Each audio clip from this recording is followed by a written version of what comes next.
So how much did an Ironman cost me? Welcome back to the channel. So I'm going to give you a full summary on how much an Ironman has cost me so far, and I'm a beginner to it. So we'll start off with kind of like the miscellaneous stuff. The most important one is the Ironman ticket, which cost me £600. It's not a cheap event. I assume that's because of insurances and they rent out the space and all like what they add to it. Then I've also got myself a coach, which again, you probably don't have to have a coach if you don't want one, which he cost me £150 a month, which is actually, I personally think, a bit of a bargain for having a coach. So the other thing is the gym, which costs me £60 a month. Now, I don't have to go to a gym if I don't want to, so you could say it's a little bit hit and miss. Is it part of it, is it not? But a lot of my exercises are built around building leg strength up, so I wanted to include it. Plus, I don't use it, but they've got recovery rooms and little things like that. And then the other thing, which links up to something else that I've bought, is Zwift subscription, which is £20 a month, and that's just for my indoor training, which I'll talk about. So I've broken everything down into the categories. We've got biking, we've got running, and we've got swimming. So to start off with, the cheapest one for me currently, and that is the swimming. Now, I don't have to pay to go to a swimming pool because it's just on my community, but there will probably be times where I'll go to a different complex for the swimming, or I don't have to pay for open water swimming because I just go to the beach. So yeah, there might be a time where I just pay for a complex, which will be one-off purchases, so I'm not really going to include that. I'm going to visually show everything that I've got.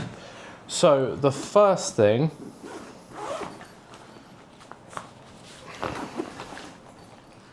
is my swimming hat, which actually cost me £0. My coach sent it for free. So you could theoretically say it cost me £150, but it didn't.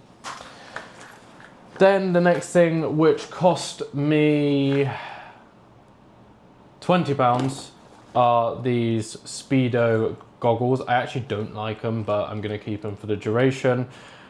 The reason why I don't like them is they steam up a bit.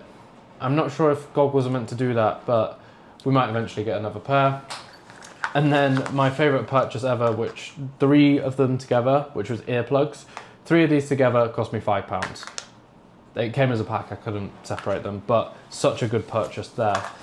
Then, which I actually think is probably one of the best things to have, is the pool buoy, however you want to pronounce it.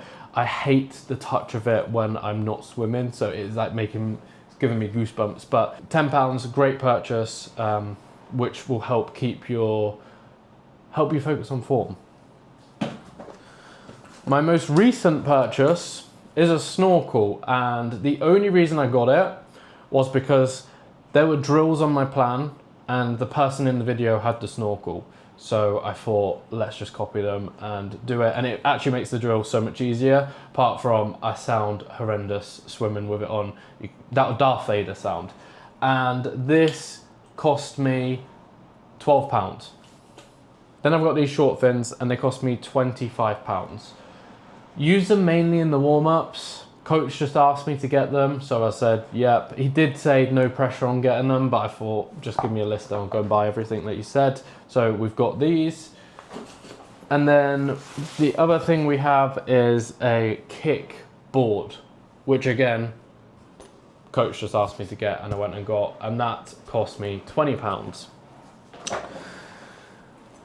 Final things we've got are, I have 2 paddles. These are the ones that I use the most. These ones I bought before even having a coach because I saw someone on a YouTube video having them, and they cost me £12 and £15. Shocking that these ones cost more when they are worse, but they are the paddles that I have.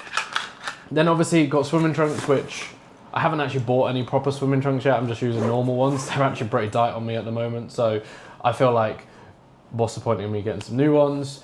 But yeah, that's the swimming area covered. So that section, £119 that I've spent on the swimming aspect. Next section that we could actually talk about is supplements.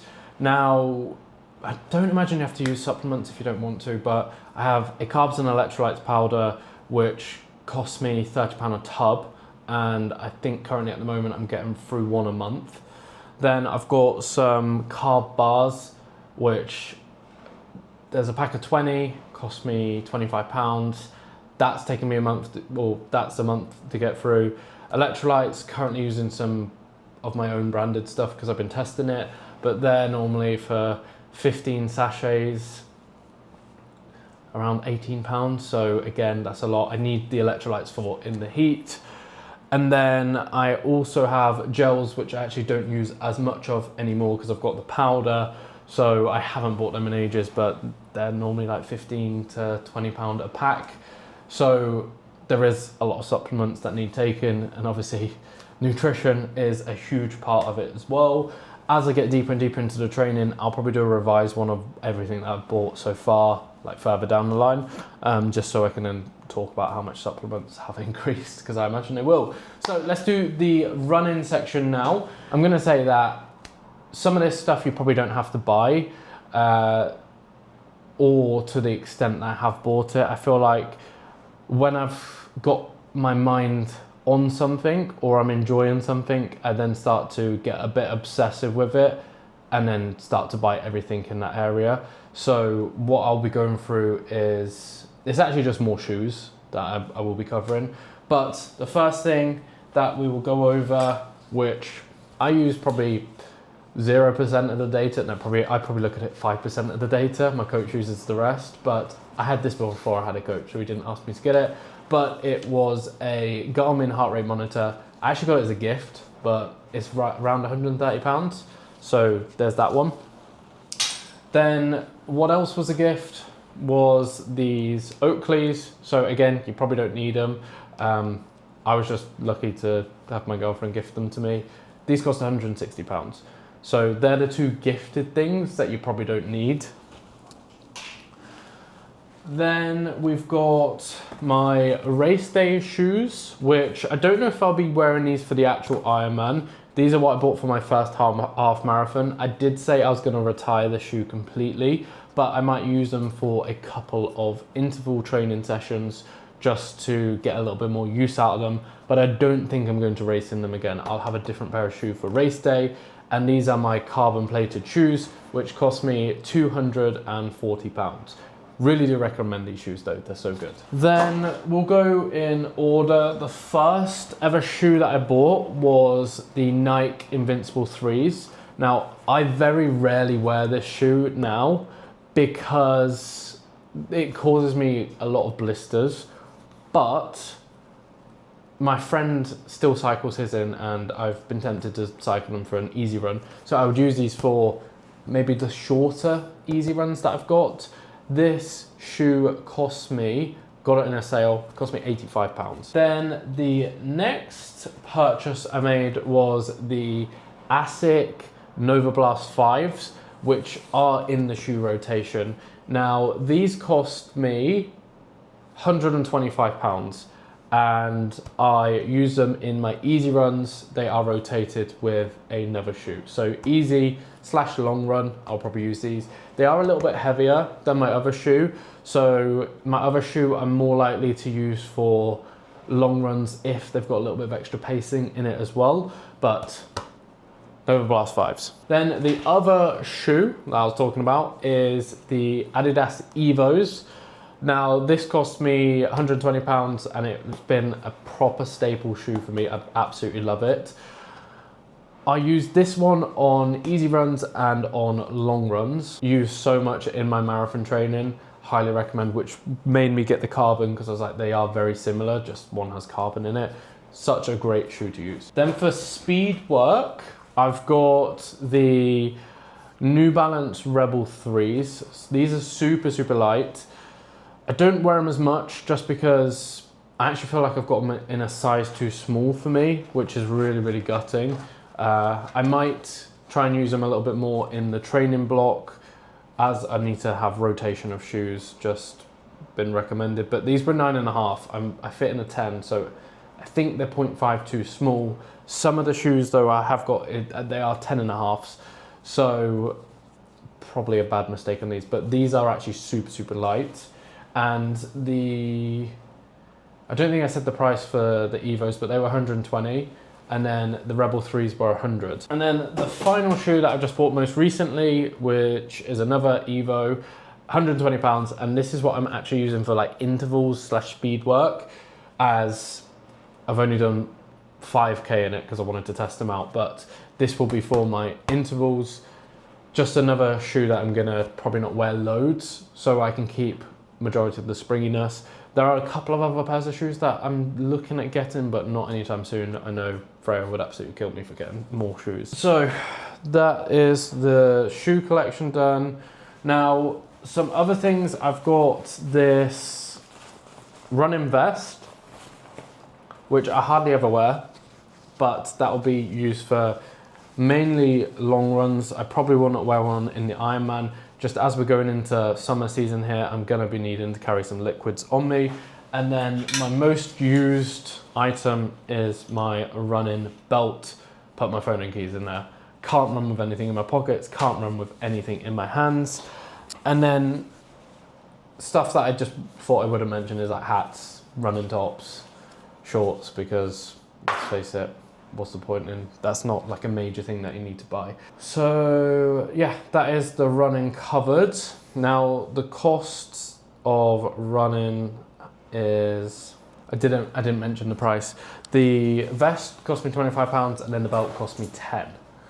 And without the gifted stuff, that has come to £825. With the gifts, it is 1,115. Now, the bike section, and I actually haven't mentioned my watch. So I have the Garmin Fenix 8, which cost me £950, I believe. I was trying to look at it earlier. I got it off Amazon. It was like 4,800 dirhams. So yeah, £965 here. Okay, the final part and the most expensive part is the cycling side of things. So the first thing that we have is my bike. And it is a Cervelo. Let me look at Cervelo. That's the name of the pedal. I have the name somewhere. But I got this secondhand off in the UK when I was there, off a bike website. It cost me 2.9k, and then it cost me 300 quid to ship over here. But the shipping it over here was so worth it because we packed so much stuff in the shipping and didn't have to pay for extra baggage on the plane. And the extra baggage on the plane cost us a fortune as well. With this bike, I've got 2 bottles, which I just forgot to get, but they cost me £10 each. Got them from H&M. We'll probably be getting other ones because they are very, very small. I get through them quite quickly.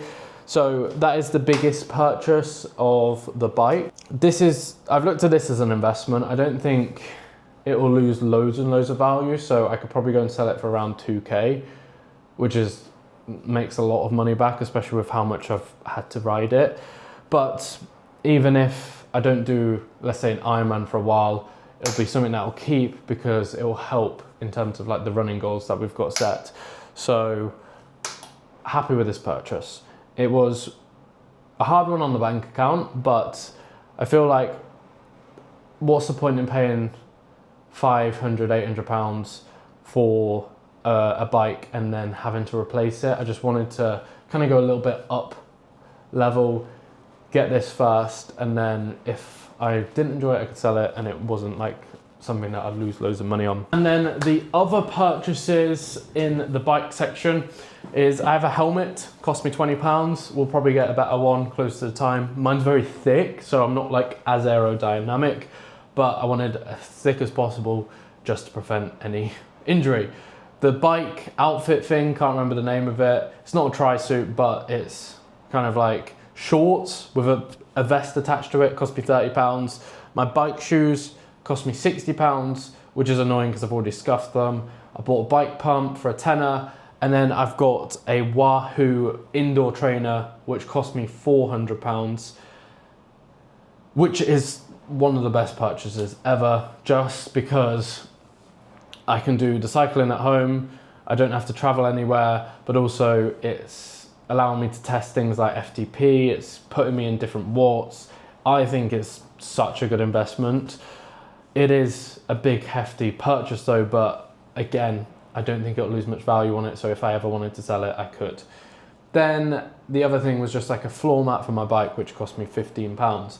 So this section cost me £3,755, which is a lot of money. So overall, the price of an Ironman has cost me £6,764 to date.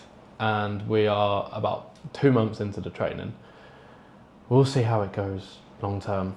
I know if I told Freya that, she would be absolutely fuming, because that's almost the price of the engagement ring that she likes, but that's for another day. So I hope you enjoyed this video. Follow me on the journey from being a beginner to an Ironman in under a year.